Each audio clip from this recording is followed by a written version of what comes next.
My name is Mary Pearl Opari Ado.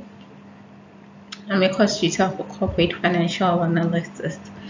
In this session, we'll be dealing with the statement of cash flow and its reformulation. So by the end of this session, you should be able to explain what cash flow statements are, state the purpose of cash flow statements, and also understand why it is necessary to reformulate the statement.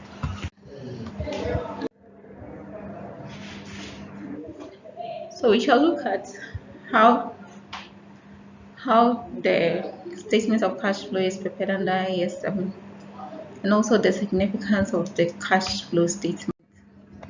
The statement of cash flow or the cash flow statement is a list of cash that flows in and out of the business through its primary activities.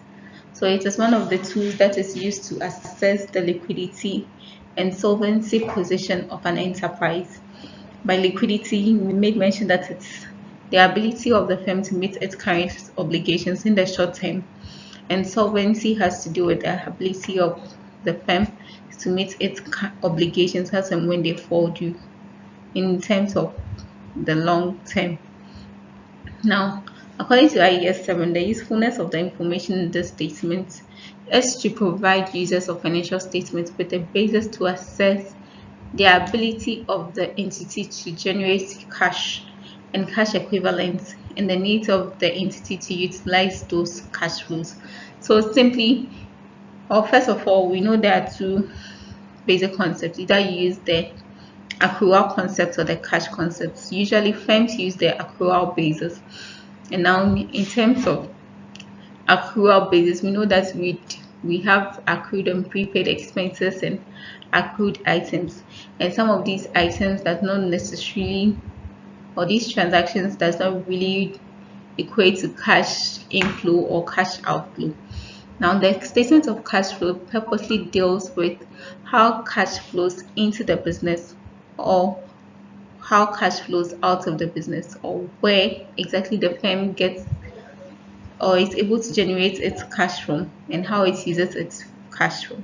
So it's necessary for you as an individual or as a business to know how or where the cash the firm has is being generated from and how the firm uses its cash. Now you should note that reformulation is not done to distort the facts in the financial statements or write a different story. It's only done to make sure that you are rearranging the statement in such a manner that makes it easily understandable. Okay, so in Ghana, statements are already reformulated, but then in other jurisdictions there might be the necessity for you to reformulate them, and that is illustrated in the next slide on how to reformulate the statement of cash flow. So this is the reformulated cash flow statement, and it can also be found in page 58 of the student's hand material, the study material.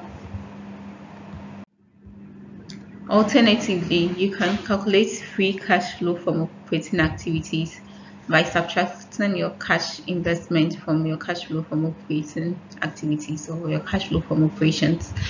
And also you can get your cash paid for financing by adding your cash paid to debt holders and issuers to the cash paid to shareholders. So in this session, we discussed the meaning and purpose of cash flow statements and why and how they are reformulated for analysis purposes. Thank you.